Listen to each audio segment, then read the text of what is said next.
You're getting dumber. Not dramatically, not obviously, not in ways anyone would notice at dinner or during a work meeting. Slowly, silently, cell by cell, and the terrifying part, you're doing it to yourself every single day, with habits so ordinary, so normalized, so deeply embedded in modern life that you'd defend them if anyone questioned them. You'd say, everyone does this, and you'd be right. Everyone does. That's the problem. Stanford neuroscientist Andrew Huberman has spent decades studying the brain. Not the inspirational, motivational poster version. The real one, the fragile electrochemical machinery that decides how fast you think, how deeply you focus, how clearly you reason, how much you actually remember when your head hits the pillow. And what he's discovered should terrify you, because the things destroying your cognitive function aren't dramatic. They're not drugs, they're not trauma, they're not genetic curses handed down through bloodlines. They're habits, the scroll before bed, the first check of your phone in the morning, the way you eat, the way you don't move, the noise you mistake for connection. Each one is a small blade, imperceptible, but over years they carve grooves so deep into your neural pathways that one day you'll look back and wonder when you stopped being sharp, when you stopped being you.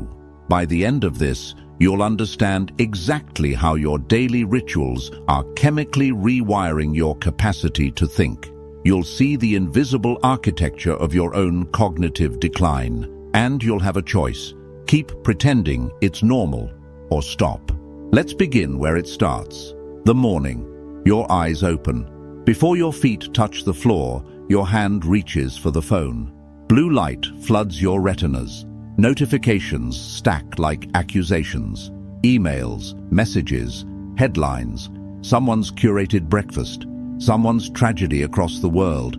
Someone's opinion you didn't ask for. You think you're checking in. You're not. You're surrendering. Huberman's research reveals something brutal about this ritual.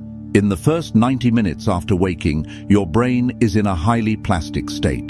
Dopamine, the molecule of motivation and focus, is at a natural baseline. Cortisol, the hormone that sharpens alertness, is peaking. This is when your neural architecture is most impressionable. And what do you feed it? Chaos. Fragmented information, emotional triggers, algorithmic manipulation designed by engineers who understand your psychology better than you do. When you reach for your phone before your mind has fully awakened, you're not starting your day. You're hijacking it. You're training your brain to expect external stimulation before it can generate internal clarity. You're teaching yourself that focus comes from outside. It doesn't. And every morning you reinforce this, you make it harder to ever concentrate again. Think about that. The simple act of scrolling for 10 minutes at 7 a.m. is reprogramming your prefrontal cortex to crave distraction for the rest of the day. But nobody told you this was dangerous, because everyone does it. Now let's talk about the lie you tell yourself at night. I'll sleep when I'm dead. You say it like a badge of honor, like rest is for the weak. Like grinding through exhaustion makes you superior. But here's what's actually happening when you deprive yourself of sleep. Your glymphatic system, the brain's sewage network, only activates during deep rest. It flushes out metabolic waste, including beta-amyloid proteins, the same toxic plaques found in Alzheimer's patients. When you cut your sleep short, you're not powering through. You're poisoning yourself. Huberman explains it simply. Sleep isn't passive. It's the most active thing your brain does.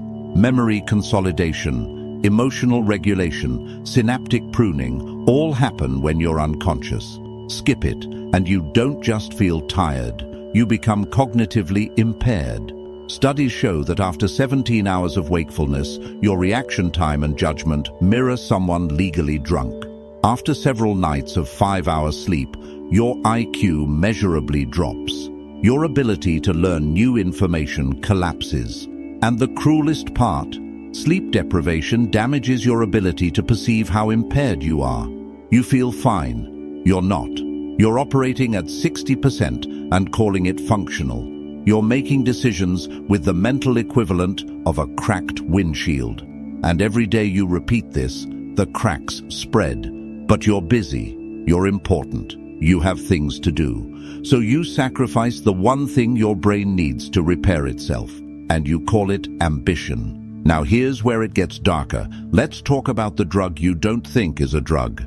Dopamine. Every scroll, every like, every notification, every click, every infinite feed, it's all engineered to spike your dopamine, not in massive waves, in tiny pulses, constant, unpredictable, variable reward. This is the same mechanism that makes gambling addictive, the same pattern that keeps rats pressing levers until they starve. And you're pulling that lever hundreds of times a day. Huberman has spoken extensively about dopamine's dark side. The molecule isn't about pleasure, it's about anticipation of pleasure. It's what makes you want. And the problem with chronic overstimulation is simple. Your baseline drops.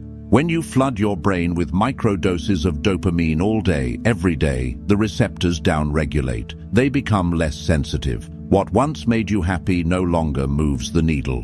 What once felt exciting now feels flat. This isn't depression, it's depletion. And here's where it connects to intelligence. Dopamine isn't just about motivation, it's essential for working memory, cognitive flexibility, and sustained attention. When your dopamine system is fried from constant stimulation, your ability to focus for extended periods collapses. You can't read a book anymore. You can't sit with a single thought. You can't tolerate boredom. And boredom, as Huberman points out, is where the brain does its most important work. Creativity, problem-solving, deep insight, they emerge from the unfilled spaces, the moments of nothing. But you've eliminated those moments. You've filled every gap with content, every silence with noise, every pause with a pull to refresh, and now you wonder why you feel hollow, why nothing satisfies, why your mind feels like a browser with 100 tabs open and no RAM left to run anything. Now let me show you something most people will never admit. You're not multitasking, you're fragmenting. Every time you switch between tasks, between apps, between conversations, your brain pays a toll. It's called attention residue. Part of your cognitive resources stay attached to the previous task even as you move to the next one. The result? You're never fully present anywhere. You're always half thinking about something else. Your depth of processing is shallow. Your ability to hold complex ideas in mind weakens with every toggle. And here's what Huberman's work reveals about this phenomenon. The prefrontal cortex, the seat of higher reasoning, executive function, and self-control, is the most energy-expensive region of the brain. It's the first to fatigue, and every time you force it to context switch, you're draining the battery faster. By 2 p.m., you're cognitively exhausted. Not because you worked hard, because you worked scattered. The people who build empires, who write books, who solve problems that matter, they don't multitask. They protect their focus like it's sacred, because it is. Attention is the scarcest resource you have. And you're giving it away in fragments, all day, every day, to whoever vibrates your pocket. Now let's go deeper, into the body you've been ignoring. You sit for hours, days, years. You sit in cars, at desks, on couches. You've outsourced movement to machines, and you think the damage is only physical. It's not.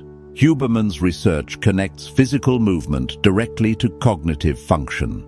Exercise, even walking, increases blood flow to the brain, stimulates BDNF production, which is essentially fertilizer for neurons, and enhances neuroplasticity, your brain's ability to adapt, learn, and grow. When you don't move, you're not just getting weaker, you're getting slower. Your brain is starved of the signals it needs to optimize itself. Your neurons are less efficient. Your memory consolidation suffers. Your mood regulation fails. And yet you tell yourself you don't have time. You have time to scroll for 3 hours a day. You have time to binge content that leaves you emptier than you started. You have time for everything except the one thing that would actually make your brain work better. Movement. Not because it's morally good, because it's chemically essential. Now here's the one nobody wants to hear. Stress isn't killing you. Chronic stress without recovery is. Some stress is necessary. It sharpens you. Cortisol and adrenaline, in acute bursts, enhance focus, speed up reaction time, and mobilize energy. But you're not experiencing acute stress. You're marinating in it. The news, the economy, the algorithm designed to trigger fear because fear keeps you scrolling. The job that never ends, the relationships that drain, the ambient anxiety that you've mistaken for personality. Huberman explains what happens when cortisol remains elevated for too long. It becomes neurotoxic. The hippocampus, the brain region responsible for memory and learning, literally shrinks under chronic stress. Neural connections weaken. The ability to form new memories declines. You're not just stressed, you're eroding. And the worst part? Chronic stress impairs the prefrontal cortex's ability to regulate the amygdala. The emotional brain starts overriding the rational one. You become more reactive, more impulsive, less capable of long-term thinking. You become a worse version of yourself, not because you're weak, because your brain is being chemically sabotaged by the environment you've accepted as normal. So what now?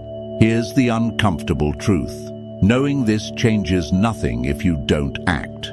Most people will watch this, feel a flash of recognition, and then go back to the exact habits they just learned are destroying them. Because change requires discomfort. And the brain, especially one already compromised, will choose familiar pain over unfamiliar freedom every single time.